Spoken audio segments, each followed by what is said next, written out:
ఒకసారి ఒక్కడే గుర్తుపెట్టుకోండి, అట్లా ఒకసారి వ్యక్తి దాదాపు నాకు లేని వ్యాపారం కదా సార్.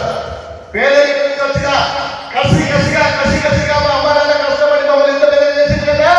ఏదో ఒక రోజు మా అమ్మ నాన్నని గొప్ప స్థాయిలో తీసుకొచ్చి నా కొడుకు వల్ల నా కొడుకు హ్యాపీ ఉండదని వాళ్ళ ఖండంగా ఆయన చూసి నాకు ఇంత కష్టపడతాను. ఇప్పుడు మా అమ్మ నాన్న ఇక్కడ నేర్చుకున్నారు.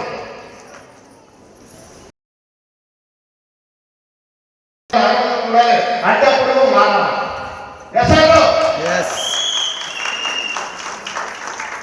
కాబట్టి సార్ అట్లా ఇంకో వ్యక్తి దాదాపుగా కష్టపడుతూ ఏదో బయట ఒకటి పోయొచ్చి పొలిటికల్ ఎదుగుతూ పెద్ద పెద్ద మినిస్టర్లతో ఎంపీ ఎమ్మెల్యేలతో రాష్ట్ర స్థాయి పదవులు చేస్తూ కులసంఘంగా చేస్తూ బిల్డర్ గా రియల్ ఎస్టేట్ సెంట్రింగ్ వర్క్ దాదాపు ఎంత లేదన్నా కానీ 2 లక్షల పైన వారానికి సంపాదించడం. ఎంత 2 లక్షలకు పైన వారానికి సంపాదించే వ్యక్తిని అప్పుడు ఇక కళ్ళు ఉండలేదు సార్. మరి అసలు వ్యక్తి మారినప్పుడు నీకే పుట్టింది.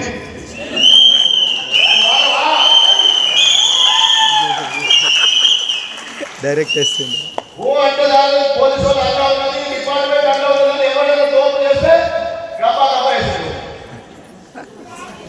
కానీ అదే లైఫ్ కూడా అదే జీవితం కూడా ఎప్పుడైతే వెస్టిజ్ ప్లాట్ఫామ్ పచ్చమై గురుగారి మాటలు విన్న తర్వాత ఒక నాన్న అది జీవితం కాదు, జీవితం ఇంకొక లాగా ఉన్నది తెలుసుకున్నా. జీవితం అంటే మన మొక్కల మధ్యలో కాదు, 10 మందిని పంపించడం గొప్ప తెలుసుకునే ఇక్కడ గురుగారి దగ్గర వచ్చింది. కాబట్టి ఇంత గొప్ప ప్లాట్ఫామ్ సార్. అంత ఇన్వెస్ట్ అనే వ్యక్తిని దాదాపు నేను కూడా మీలాగా కొత్తగా వచ్చినప్పుడు నేను కూడా ఎవరికైనా మాట్లాడలే. రక్షణ మేడం చిన్నపిల్ల మాట ఏం లేదని కాకుండా కాలేస్తుంది కూర్చొని నాకు తెలిసినంత ఆమె తెలుస్తుంది ఆయన. కానీ నాకు లేవు అలాగే ఆ తలపిల్లేమో 10 మందిని భక్తి చెప్పింది ఆమె. కొన్ని మీటింగ్ లో వచ్చిన తర్వాత కాలు మీద కాలేసుకునే ఉండేవాళ్ళు మెల్లమెల్లగా కాలు సంగతి దిగిపోయింది.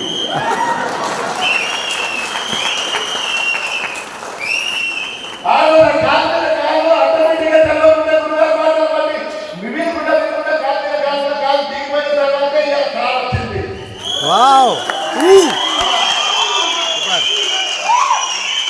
అంటే ఈగో తగ్గిపోయినట్టే కదా. ఈగో తగ్గించేటప్పుడే మనం దేనిపైన కానీ మనం నెగ్గగలుగుతామో మనం గెలవగలుగుతాం. ఒకటే గుర్తుపెట్టుకోవాలా, మనం ఎలా అవ్వాలో బతుకుతాం భూమి మీద. ఎప్పుడైతే కానీ మన బుక్ ఎక్కడ ఉంటాయి సార్, మన బుక్కులు ఎక్కడ ఉంటాయి? మన బుక్ ఉండదు అక్కడ. ఆ బుక్కులో చెట్టు దిగినప్పుడు టుముక్ పని వెళ్ళిపోతాం. ఎలా వెళ్ళిపోతాము? మన బుక్ ఉంటుంది అక్కడ.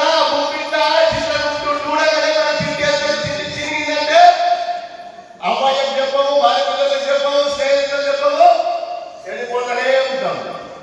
ఎసాడు మరి పోయే వరకు పోవాలంటే ఏం చేయాలి? పోయేటప్పుడు కనీసం నీ వల్ల నీ పోతానంటే శవం బయటికి వెళ్తానంటే ఒక 100